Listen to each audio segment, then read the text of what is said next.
Yeah, I'm good. Yep. Good morning, everybody. Welcome. Thanks for coming. Happy Saturday. Thanks for coming to my session as well. I'm Leah Cunningham. We're going to talk about the Zen and the art of agility. So just curious, when you saw this title, because I was in a hurry and I didn't really put a big description in it, but what were some of the thoughts that came out, or why you're here today? Or you can just stare at me. Yeah, go ahead. Well, I was intrigued because Zen and the Art of Motorcycle Maintenance was a book that I read, so that caught me. And then also, the two, in my opinion, go together pretty well because if agility isn't like a flow rather than a state, I don't know. Right. You in the back? That's exactly what I was going to say. Do you both have motorcycles? Yeah. No, I'm scared to death of them. No? That's my husband there. He has a motorcycle, so just to out him right away.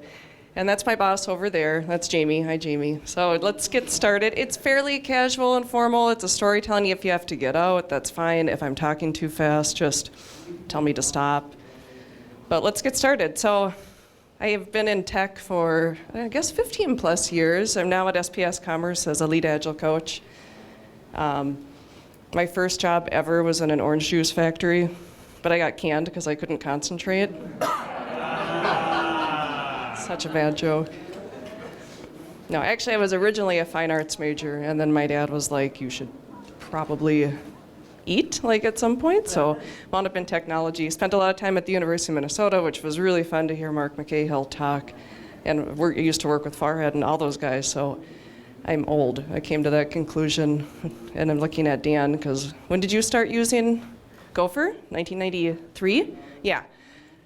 So, yeah, there we go with that. But SPS Commerce, who's heard of it? Good. Who wants to work there? Sweet. All right. So I hadn't heard of SPS Commerce too much until I came about a year and a half ago there, and it is a fun, innovative company doing really big, cool things, and I'm actually really excited to actually go to work every day. And I can't really say that about many jobs that I've had, except the University of Minnesota is one in terms of brass tacks, really smart people where you walk out feeling super stupid, and that's SPS Commerce in a good way, not belittled stupid, just the level of tech and smarts in that building is super fun, actually globally. So if you're interested, feel free to find me, talk to Jamie. I work with my husband too. You can talk to him, he's a systems engineer. But let's get started. So I put this together because there's so many books on how to be agile, but there's not a lot of books on why. And this is just a teeny little sample size. I got bored having to copy paste pictures of it, but we have 15 to 20 years of data to prove that agile methodologies work, but we really don't know the why. So I want to spend today mainly talking about why, because frankly, no matter how much you read the how, I don't think it really makes sense until you actually try it and do it and learn from it. So I would think right now, agile and arguably lean, and frankly, perhaps even DevOps, these big phrases that we're hearing about, it's experiencing what Martin Fowler has coined as systemic diffusion. So it's kind of like the game of who was in Scouts as a kid or went camping. Okay, when you're around a campfire and you tell somebody something and then you whisper and it goes around the campfire, and by the time it gets back to you, it's so abstruse and obscure. So that's kind of what Agile's become today. So you hear a lot about Agile doesn't work, it's dead, it's dumb. And I think a lot of it is people's adaptations and impressions of what agility is all about. And you cope with this by concentrating on the core values and principles of Agile. And I'm not going to bore you with going through the 12 principles. They're well established. The manifesto is well established. I think DevOps picks up where Agile left off 20 years ago. But the core meaning is there. But just be careful, too, when you do kind of go back to the roots of it all, be careful of the dogmatism that comes along with it. I'm a big fan of pragmatic application, because what works in one environment, or even at one point in time, may or may not work in another environment. Any guesses as to why? No, people. We're weird, we're unpredictable, we're beautiful. That's what makes us fun. That's what makes software development so hard, is because people are the primary actors in the process, and I'll get more into that later. A lot of orgs are, who's doing Agile, would you say? So a lot of orgs are doing Agile, but when you come in to an org where you're told, we're doing Agile, and then you get in there and you're like, this is Agile. I don't know this is Agile. I think that's the problem. A lot of orgs are doing Agile without a clear, defined goal or purpose. They don't really know why, though. And it really doesn't even look like there is no agility, really. There's a lot of weird stuff in play. And I think you see that there's kind of a few different themes. One is this Agile to suit my agenda. I worked at a company where heavily waterfall. Has anyone worked in a waterfall spot? Because I won't draw that out, but the phase gates of, oh, we're going to spend a charter session, so we have a month here. All right, phase gate, sign it. Now we go on to requirements, where we're going to get all the perfect requirements up front, and they're not going to change. That's going to take 3 months. Phase gate, sign it there. Great, design, tech spec, build that out based off the requirements, another month there. And if I had a whiteboard, I'd be drawing, but this is kind of fun too.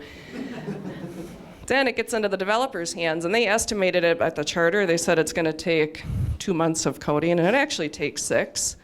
All the while, that's turning into QA time, that estimated, and so QA is getting squeezed and all that. And by the end, like months later, I'm bad at math, but let's just pretend 9, 10 months later, the people who actually wrote the requirements back here, I think it was in this area, finally get to see the software come to fruition. And what's the first thing that usually happens? It's not, this isn't what they wanted.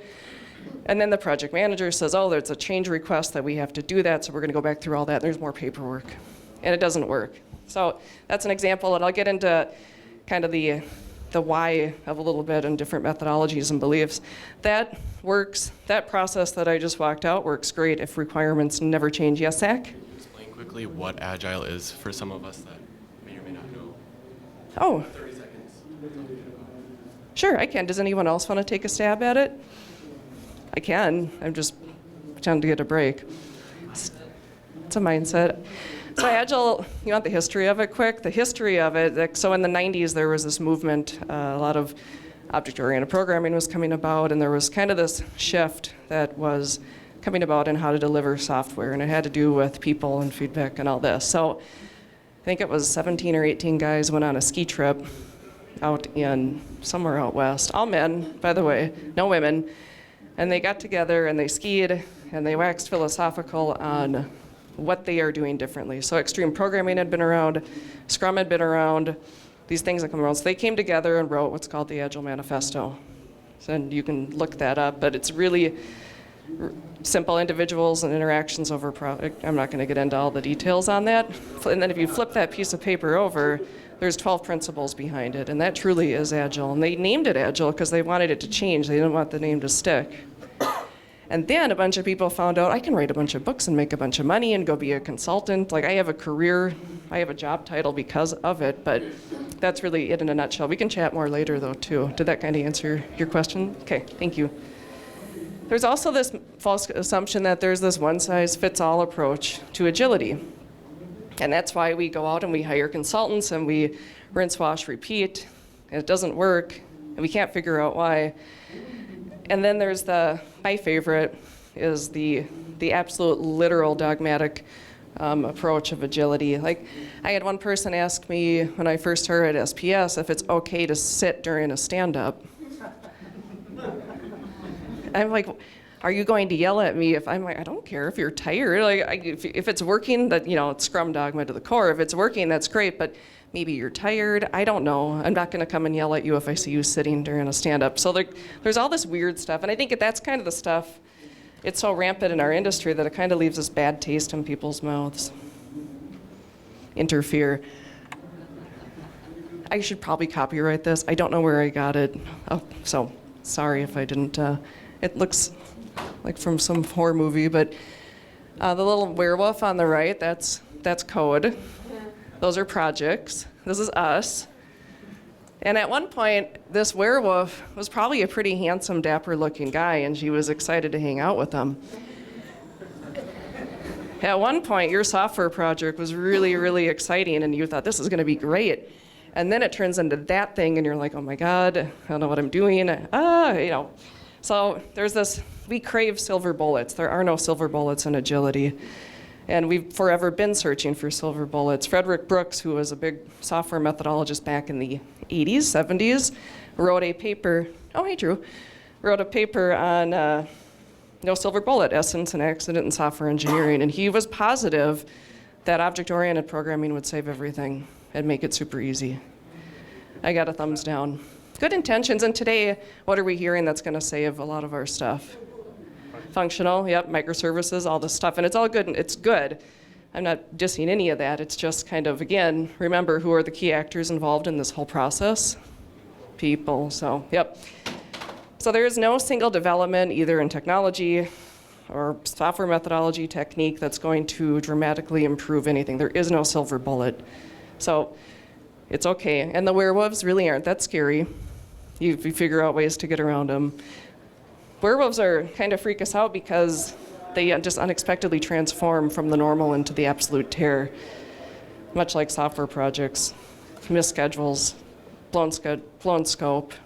What's the most demote? How many of you are software engineers in here? So is it safe to say that, if you agree with this statement, the most demotivating thing for a software engineer is to never see your code come to fruition, to never get used? And a lot of projects fail. Most software projects fail. Traditional methodology, I can't remember the statistics, but it's ridiculously high. Agile methodology, there's still a high failure rate. It's just not as bad as traditional. So we start craving this perspective to solve all our problems. We bring in these consultants, rinse, wash, and repeat. We go from framework to framework to framework. So enter, I wrote it down because I'd probably forget, Scrum, XP, feature-driven development, behavior-driven development, lean software development, Kanban, crystal clear, rational unified process. There's probably a bunch more. Oh, scaled agile framework, SAFe, by the way, which is brilliant because SAFe just packages everything that's available out in lean and puts it in a really great, easy to digest for a large enterprise company. It's brilliant because it's all lean and agile fundamentals at the core. So, not one is bad or the other. There's a lot of good to be taken. It's just that if you're struggling in one area, don't expect to switch to Kanban and it will fix all your ailments. It's not that easy. I wish it was, but then it would be kind of boring. So I believe the biggest reason why Agile works is because the shift in attitude towards people. So traditional methods really focus on process. Traditional project managers are really fixated on the plan. That whole thing that I walked through, and I'm a project manager too at the core, but like that whole thing I walked through, the PM is focusing more on the plan. Unfortunately, that's just because the nature of how the process came about. True agility, it focuses on results. And your path to how you get there is your path to how you get there. But Agile principles will say build projects around motivated individuals. Having business people and technical people working together is key. Promote sustainable development. These are all the principles kind of like I'm gleaning from looking at Zach. You guys look really young, by the way. Are you high school or college? College? Oh, God, I'm getting old. So where do you go? Oh, Carlson School? Nice. Cool. Well, welcome. I'm a big U of M'er, Goldie fan. Any Bucky Badger fans here? Thank God, I can't deal with that. It's just a... So I said earlier, like, oh, people.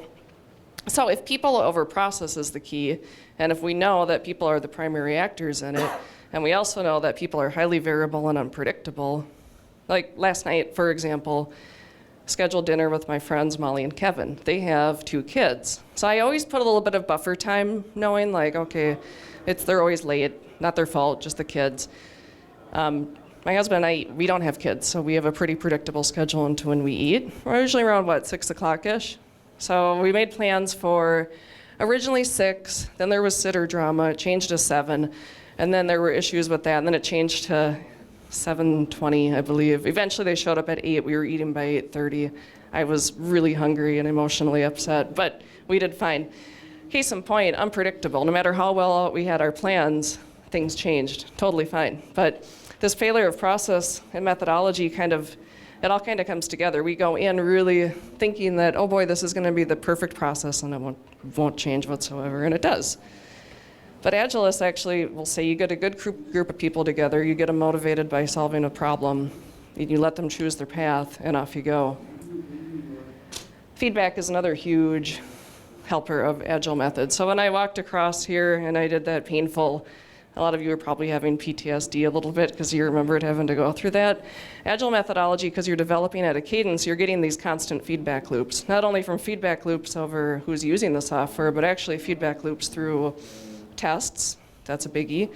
monitoring systems. Like this is where some of the tenets of DevOps comes into play, is through these feedback loops. So traditional methodologies really don't have that.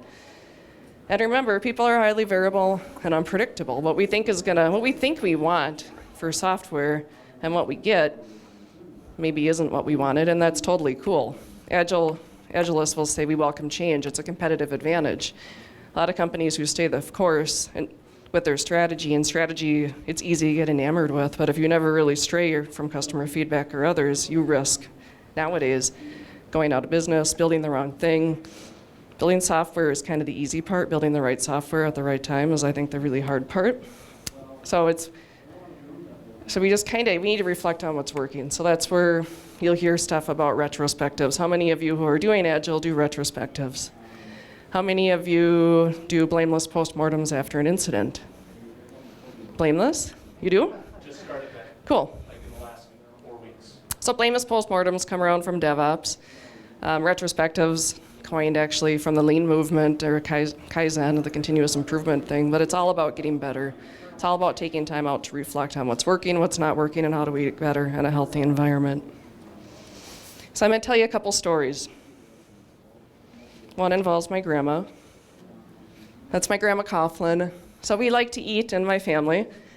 And she was like the best cook. So she died, but she's a good person. So we'll just kind of talk through the story of my grandma and why I adored her and why she is an example of predictive planning. So my grandma, being the best cook around, and by the way, it was usually just used sugar, lard, and fat, and more fat, and salt, and everything.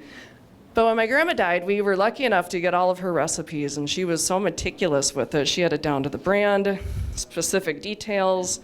If you follow this recipe to a T, you will get grandma's cookies. If you sway from it, you'll still get cookies. They're just not going to taste like grandma's cookies. So without, ooh, who is it? Sorry. So without fault, I always think of baking. Baking's an example of a predictive software. So it works great when the requirements are clear. When my grandma would go make cookies, she would have all of her ingredients out. Always would get the same results either way.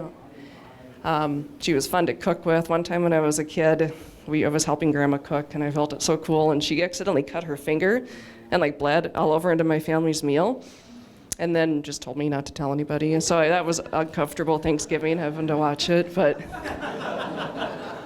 So that's Grandma Calhoun.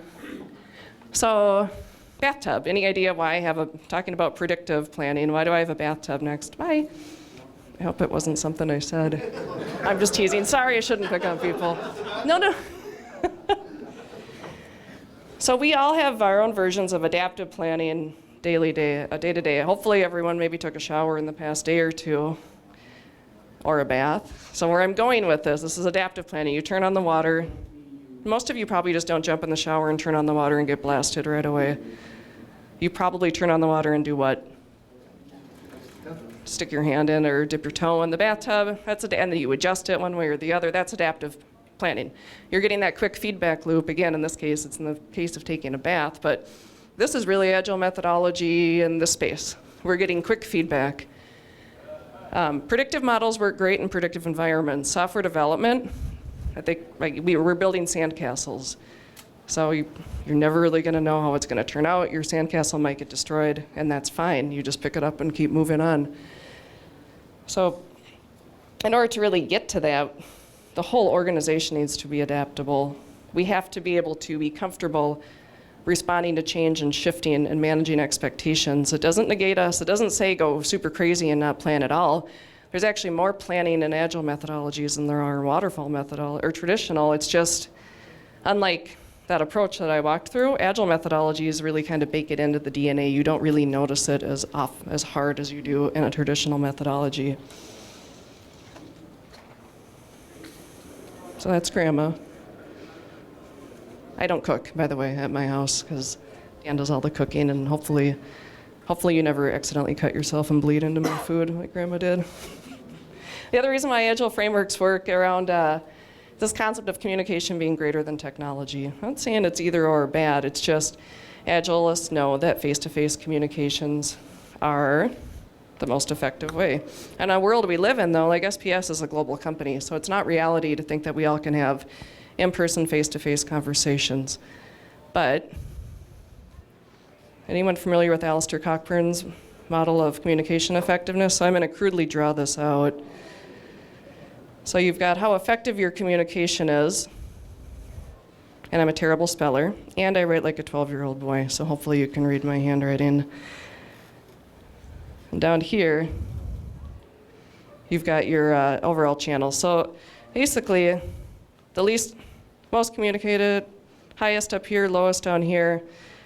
Right here is paper, physical medium. Those days of 300-page requirement documents, that's the least effective, coldest way to get communication.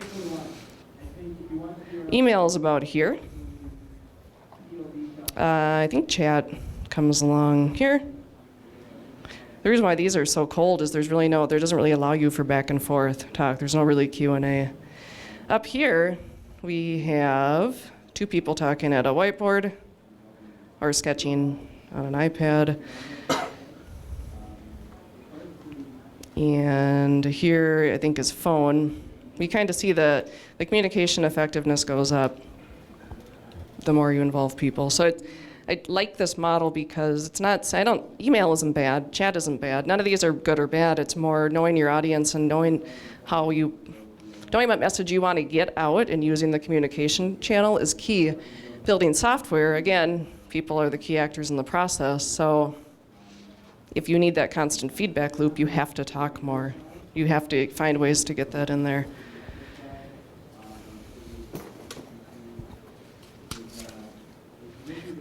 So this is a brain. Now we're switching into the neuroscience aspect of no, just kidding. So there was a TED Talk I watched earlier this year by Yuri Hassan, and it was around storytelling. And actually, when Ron Jeffries coined the phrase stories, it was really not in how we convey agile requirements, it's how we use it. And there's a reason why storytelling works so well for us, and there's a reason why podcasts like The Moth are so popular and all these different things out there. It's because of storytelling. We are human, we love stories. So what's happening is pretty neat when someone's telling a story.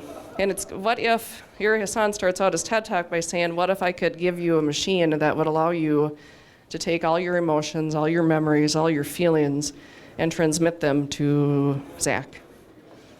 And you would think that's kind of neat. And the reality is it already exists, and it's done through storytelling because of what's happening in our brains when we're telling stories. And it's all through neuron patterns. So you've got like cortex activity, that's that well-gauged story. Like the fact that I told you that my grandmother cut into and bled into our food, you think that's really weird, but that's gonna stick with you because that's a story, as weird as it is.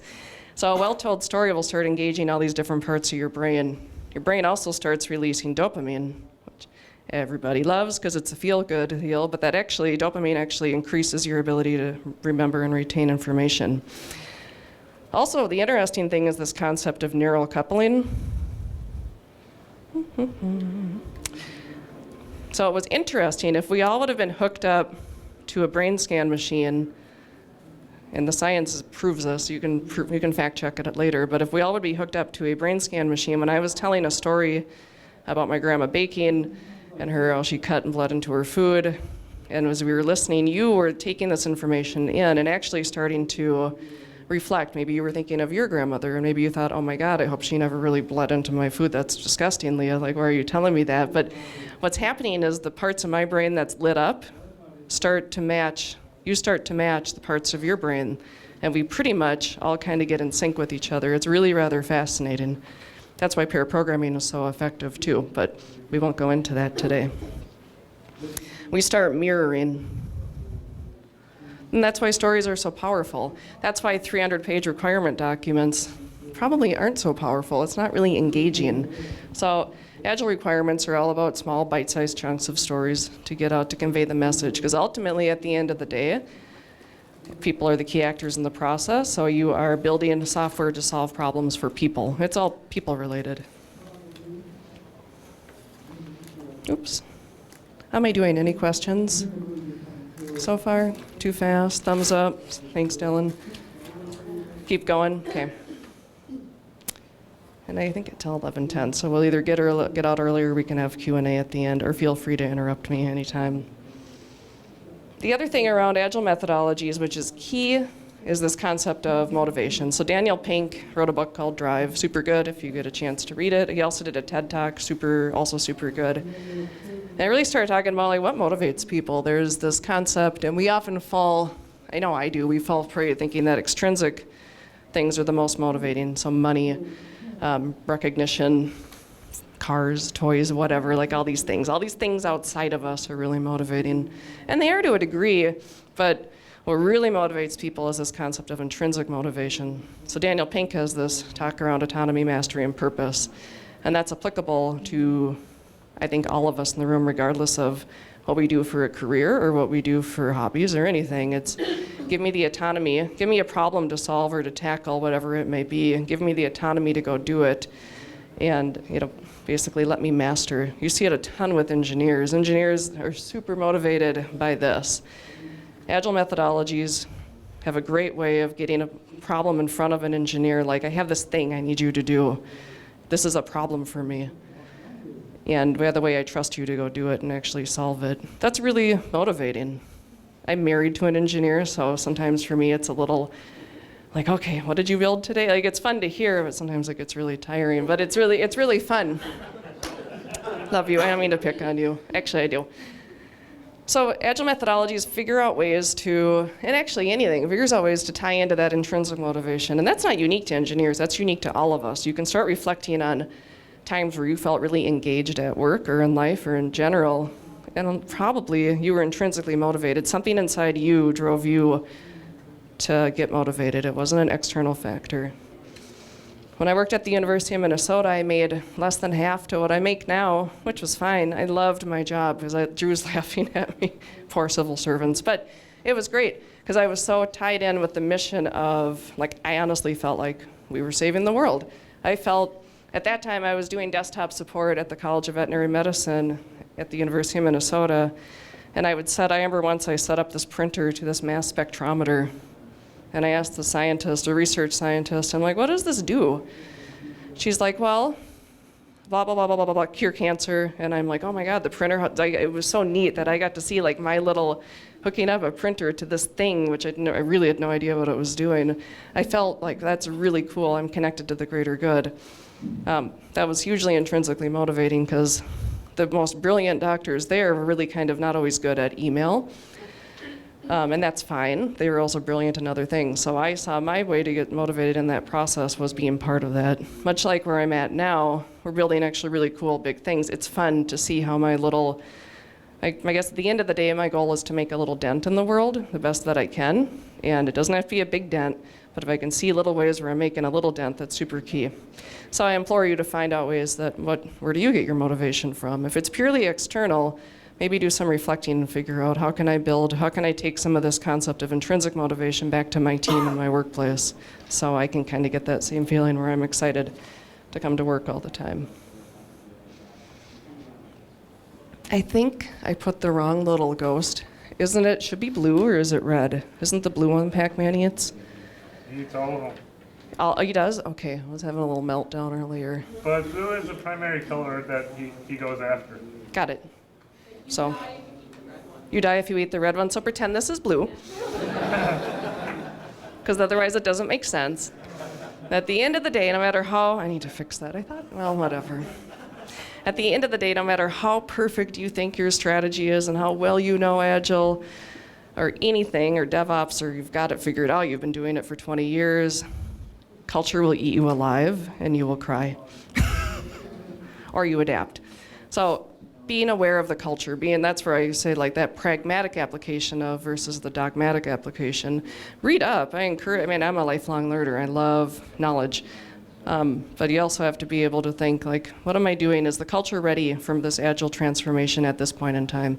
Is the culture ready for DevOps transformation? Is the culture ready for a shift? How disruptive can I be? And understanding the culture in the world you live in will really help drive kind of that strategy, that strategic approach, the blue ghost. It's not red, it's an illusion. How many of you are in an Agile transformation now? Oh, I guess, yeah, we are, aren't we? Yeah, you work, yeah? Where are you? Where are you at in yours?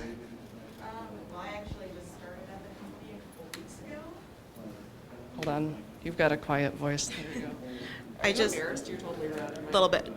I just started at the company a couple weeks ago, so not only are they just a couple weeks into the transformation, I'm also new and the one kind of driving it.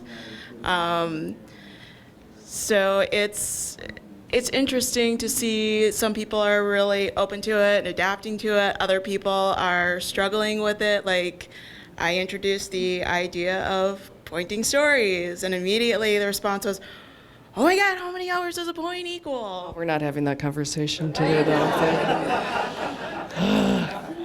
Yeah, the transformation's hard because culture is really hard, again, because it's people. So being aware, you don't have to stand during stand-up.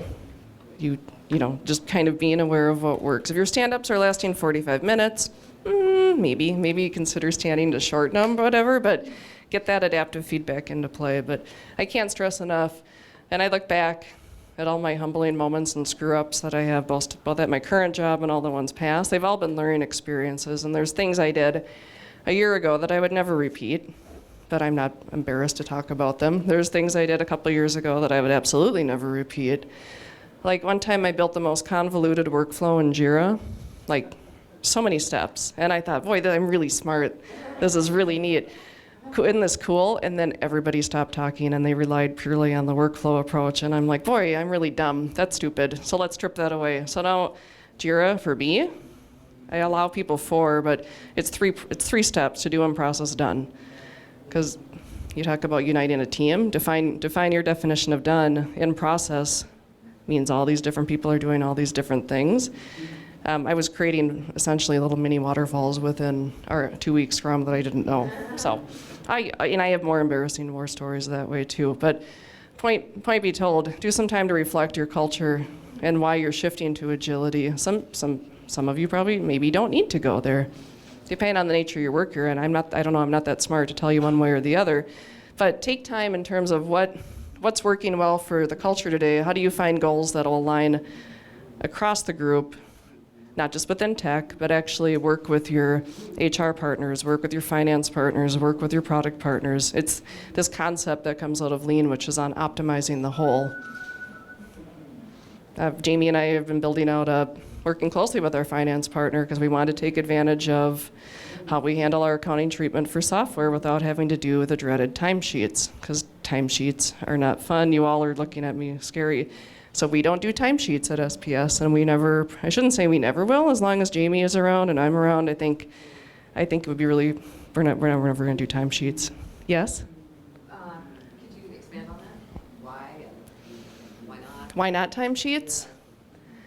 I want an engineer to answer that one. Yes, Dan? They're horrible to do. You need to get the right project number to charge for. Yeah, SOP, PTS. I just have one project, so 8888. Yes? Context switching between projects takes 15 minutes, so anytime you have time the tracking. Yes, context switching is huge. So in a traditional world, that thing I drew out, that's based on these really accurate estimates, I would have in the end developers all of a sudden having to do 120-hour work weeks according to Microsoft Project based off how the plan went and based off their estimates. It's all about structure. So one is a team structure, so how it's the culture and how they're structured, teams dedicated to products and services. The other, timesheets I find to be very demotivating and not that accurate, because me having to do timesheets and my attention to detail is, as you can tell with the red ghost, it's not great. I would just make stuff up, and I think most of you probably do. You're all kind of smiling, so it's not that accurate. Yes, Jamie? Most importantly, software development is not a deterministic process. Yeah. So time in does not equal output. Did everybody hear that? Yeah. We can talk more, but again, so the world you live in, the traditional project management, that's the tried and true framework, so it's really common to find timesheets. It's hard to kind of change that, but not so hard. You can do it. We can talk later. Yep. Do you find on this this finance line, do you find that with stable teams, you're able to roughly estimate the percentage of time people are on a project, maybe close enough from a finance perspective, because people really shouldn't be splintered across 12 things? How does that fit into the world you're in, and or are you like never finding people are crazy, they don't like it? No, we're really lucky. I love our finance partner. I'm trying to think of an easiest way to answer that. We know that we put out certain goals and we work towards them, and we know that stuff is going to change through software development, and we adapt. So our financial team and partners that we work with are very adaptable as well. It's all in balance. It's not always easy, right? Like if you've got a X amount that you've allocated for capitalization spend, you hit that. Now, what that is may shift, and that's okay. So that's finance. Again, example going back earlier, true organizational agility is key. If tech is trying to drive agile and not working in kind of cross-culturally and kind of preaching, so to speak, why this works well across the org with human resources, finance, and everything, it makes it harder. So does that answer your question, kind of? Enough? Okay. It's not easy. No, but that's tricky here. I thought these would be easy. I should have prepped everybody and not asked me. Okay, go ahead. Is there any overlap, or are you familiar with the traction EOS model as far as kind of like the high-level like business entrepreneurial operating system? No, Traction EOS. I won't derail the conversation then.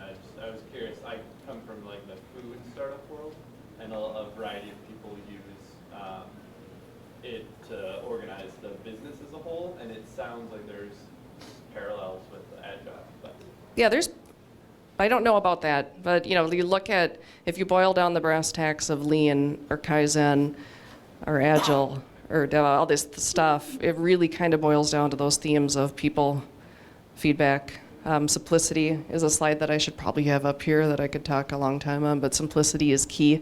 We tend to make things overcomplicated. Simplicity not only in design, but actually in code and actually what we're building. Those are all key things. But I think every methodology that you look at, if you take a 20,000-foot view of it, has these same themes that run through. Good questions.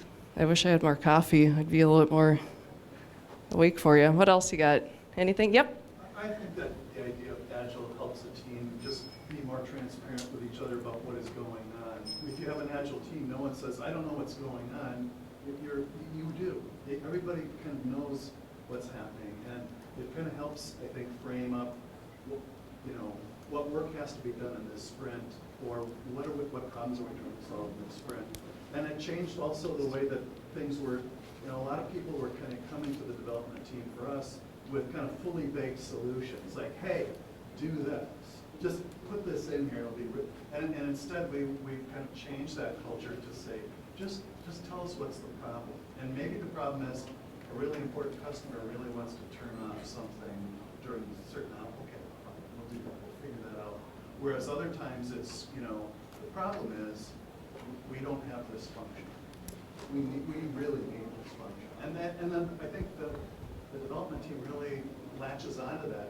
It is very motivating. Yeah, it's like, I have a problem. Yep, that ties into that, Daniel, autonomy, mastery, and purpose. It's so simply put, but I think it really hones in. Yes? Handle the communication between the Agile teams when you handle a big project, like usually an Agile team will not more than like 9 people within the team. That's my thing. Okay, so you're asking how. But if you have a big company, you are going to have a couple of Agile teams. But since it's the same project, how do you handle the communication between the teams? Who's doing the communication? How do you handle it? That's a big question. So scaling is hard.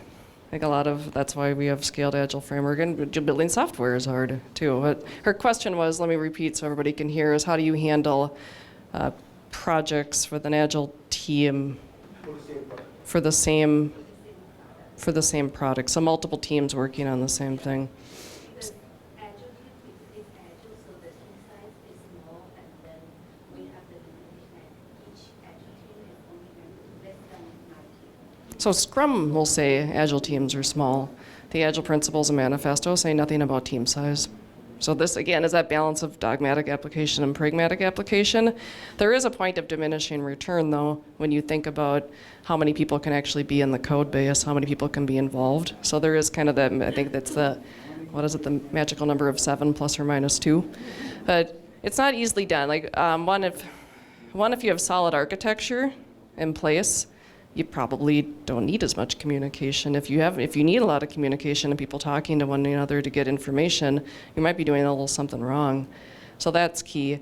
One is the structure organizationally and how you prioritize and dedicate resources to particular initiatives is key, and balancing that out. Dependency management's hard. Dependency management and risk mitigation are both they're both challenging aspects of not only project management, but software engineering in general, I believe. So.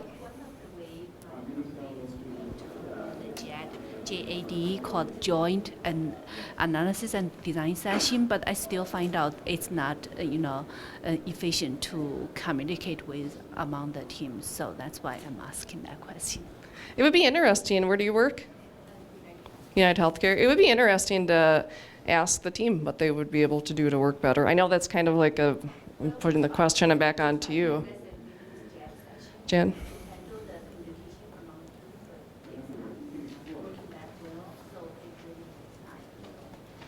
Yeah, anyone else have any, I mean, a lot of it is just kind of working together, asking the team what's going to work well. You've got an idea, Dylan. We're experimenting right now with more and more of having the people in the team handle their own communication and visibility. So rather than having a designated project manager or scrum master role, that's actually some of it's collectively handled by the team, and then there's a rotating person who's on point to make sure that they're communicating with the other teams that they need to and getting the visibility that they need to. It's messy because we're just starting to experiment with it, but I think we're already seeing like ideas getting surfaced and communicated that wouldn't be getting surfaced and communicated if there was a separate person who the team had to feed information into, so that person could communicate with the other teams. So difficult and messy. You got to have a lot of cultural buy-in for doing some experimentation and screwing it up some. But if you have that, I'm excited about where it's going. I think we also do that. And then still, that's the conclusions is each cause about themselves. Go to that person first, and then that person goes. Do you need a hug, Baskin? You're shaking your head. So I'll say something maybe provocative. And Bill, don't be mad at me. You, like the concept of a dedicated, like somebody with the title of Scrum Master, and Bill, don't be mad at me, but somebody with the title of Product Owner, while seems good, could perhaps maybe be an anti-pattern. It depends on how they're used. Now, I've been a Scrum Master, I am a Scrum Master, Bill is a Product Owner. It doesn't negate the importance of all the activities out of it, but I think the mark of a really, really healthy team is one that maybe doesn't need a Scrum Master. The team embodies that, the battery did. If you did get mad at you, you shut off your microphone. It's fine. So it depends, and it really depends on the organization. This is that tricky part where it's really presumptuous and rather arrogant of me to say you don't need a Scrum Master. You might. And that's fine. It's just also kind of balancing out of taking that time to do those retrospectives. You could probably, I think, abandon all the practices of Scrum. I'm not saying do that, but the one I think is the most important is the retrospective. It's also the one that often gets abused and misused and not done. So it's that time to reflect, what are we doing well, how do we get better, what are some action items, so. I swear I'm almost done talking about this. With what you were saying, do you need that role or not? When you do have that separate role, one thing that I really loved about being in the role of project manager or scrum master was picking up the places where the communication wasn't happening and being that bridge, but always looking for, can a piece of this get owned by the team instead of me?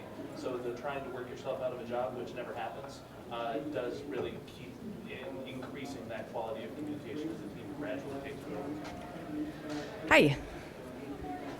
Good questions. Any other questions? I'm at the end of I have one more slide only because it's kind of fun, because kind of nerdy, but so questions, feedback, anything? One, I would love feedback as I get better and more practiced in public presentation. Oh, yes? What type of application you did see to HI? I'm assuming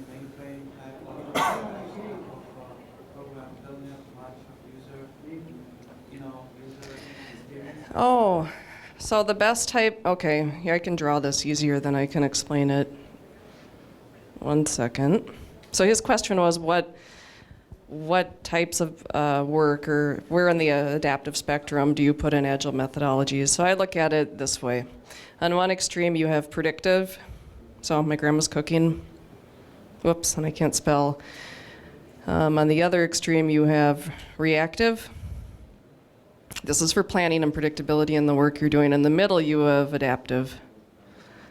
You get to see how horrible of a speller I am. So predictive means super predictable. Your requirements are locked in. Grandma's cookies, follow this recipe, you're set. Waterfall works great here. The agile, when people talk about agile, it's really in this space. The reason why Scrum is so popular is because it really embraces adaptive planning. Extreme programming, by the way, a little plug, if you really want to get the benefits out of Scrum, you'll look at extreme programming as it was written by Kent Beck back in '99. Reactive examples here is Kanban. So it really depends on the nature of the work you're doing. You mentioned mainframe, I don't know, but it's how predictable is your work, how reactive is it? You typically see Kanban and Lean show up in help desks, marketing, R&D, stuff where it's greenfield, kind of too nebulous. You'll see predictive stuff show up in data center builds. I mean, you will find waterfall methodologies that work. I mean, we did a data center move out of one of our data centers into AWS, and that was run in a fairly predictive model because we had clear deadlines that we had to get out in time by. Scrum is really popular because it tries to get a balance of both, tries to get a little bit of adaptive planning in place, but it still allows that flexibility to react when needed. So really, it just depends on where you're at on that adaptive spectrum, if you can read my handwriting. It is 11:10, so I want to wrap up so everybody can get going along. If you have feedback on how we're good again, like let me know. If you disagree with anything, let me know. I'd love to hear it. And any other questions? And I'm a super big extrovert, so if you ever want to grab coffee or lunch or anything, let me know too. As I say that to a room full of introverts, right, Drew? Yeah. Thanks, everybody.